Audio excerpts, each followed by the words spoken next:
میں یہ کہہ سکتا ہوں کہ تقریباً اجماع ہے اس پر کہ یہ رات رمضان مبارک ہی کی ایک رات ہے۔ اس کی دلیل ایک تو یہ کہ القرآن یفسر بعضہ بعضا کے اصول کے مطابق قرآن مجید کے اندر سورہ بقرہ میں یہ واضح کر دیا گیا شہر رمضان الذی انزل فیہ القرآن، رمضان مبارک کا مہینہ وہ ہے کہ جس میں قرآن نازل کیا گیا، اور یہاں فرمایا انا انزلناہ فی لیلۃ القدر، ہم نے اس کو اتارا ہے لیلۃ القدر میں۔ ان دونوں کو جوڑیے تو اس کا ایک لا محالہ جو ایک انیویٹیبل رزلٹ نکلتا ہے وہ یہی ہے کہ یہ لیلۃ القدر رمضان مبارک میں۔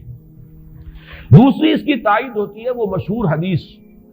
جس کو الحمدللہ کہ ہم نے بہت عام کیا ہے، رمضان مبارک کی آمد سے قبل کوشش ہوتی ہے ہر سال جو ہے اس کی یاد دہانی کرا دی جائے۔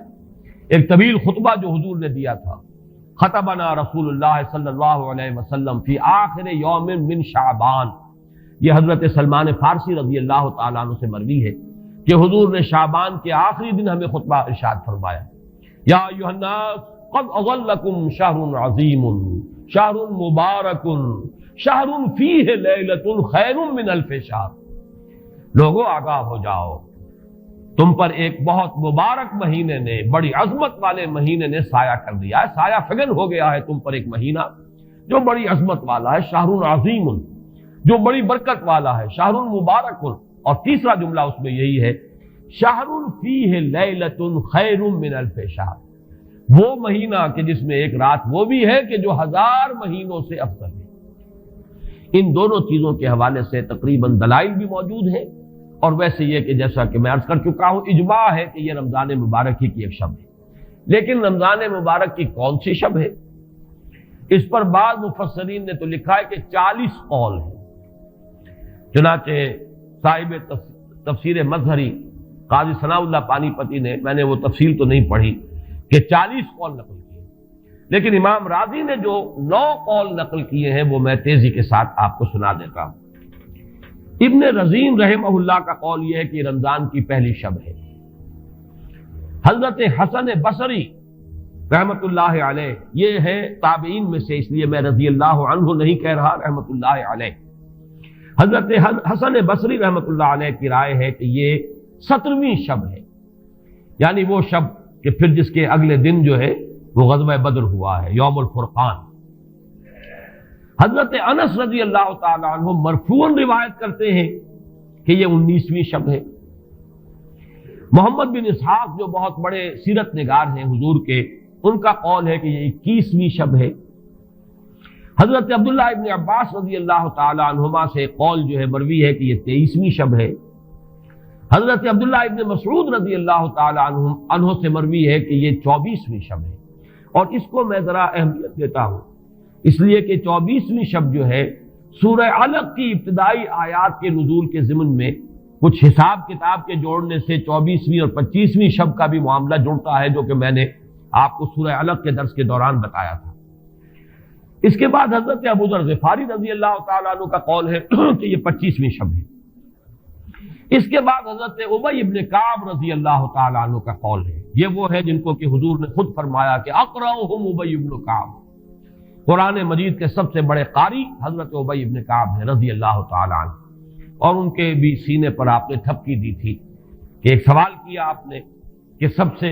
عظیم سورت کون سی ہے،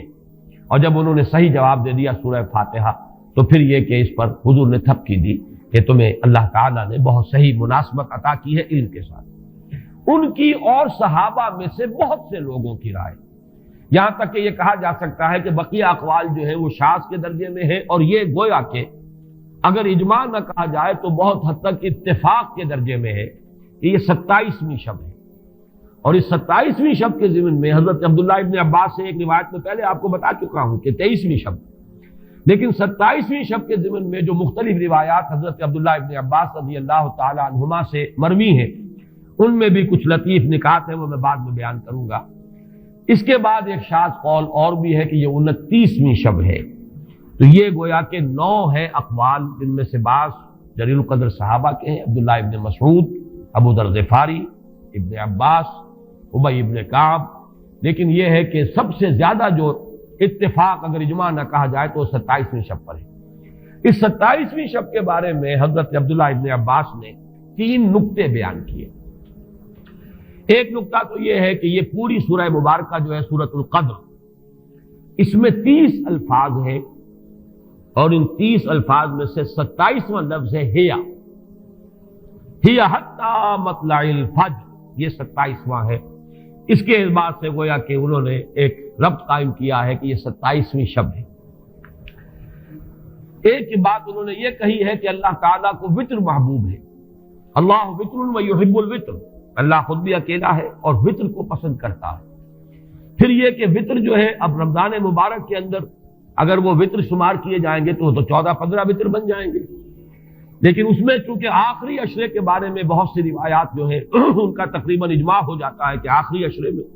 تو آخری عشرے میں بھی 5 وطر آئیں گے، 21ویں، 23ویں، 25ویں، 27ویں، 29ویں۔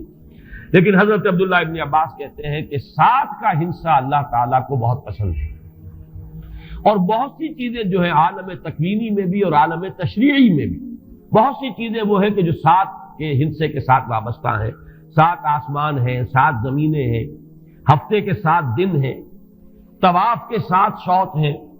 سعی بین صفا والمروہ وہ بھی 7 مرتبہ ہے، ادھر سے ادھر، ادھر سے ادھر 7۔ اسی طریقے سے سجدے کے اعضاء بھی 7 ہیں،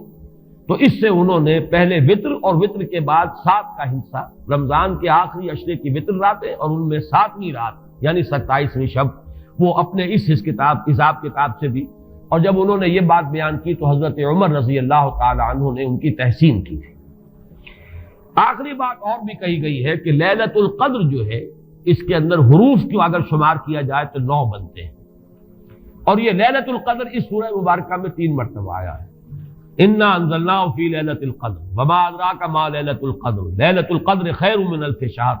اس اعتبار سے بھی 3 کو ضرب دی جائے 9 سے تو وہ بھی 27 کا عدد بنتا ہے۔ بہرحال یہ میں نے جیسا کہ عرض کیا تھا کہ ان کا کوئی تعلق نہ صرف سے ہے، نہ نحو سے ہے، نہ روایات سے، لیکن بہرحال حضرت عبداللہ ابن عباس کا ایک ذوق ہے، اس کو آپ ذوقی باتیں بھی کہہ سکتے ہیں، لیکن یہ کہ حضرت عبداللہ ابن عباس کی ذوقی بات ہے، لہذا اس کا کم سے کم تذکرہ ہو جانا چاہیے۔ ایک بحث یہ ہے کہ اہیا باقیۃ ام لا، کیا یہ رات جو اس کی عظمت تھی یہ باقی ہے، یا صرف وہی رات جو تھی جس میں کہ قرآن مجید نازل کیا گیا وہی عظمت کی حامل تھی؟ انا انزلناہ فی لیلۃ القدر، یا یہ کہ اب بھی ہر سال یہ رات آ رہی ہے تو اسی عظمت کی حامل ہے، اسی قدر و منزلت کی، اسی برکت کی حامل ہے؟ اس پر بھی تقریباً ایک اجماع ہے کہ یہ لیلۃ القدر باقی ہے، ہر سال آتی ہے۔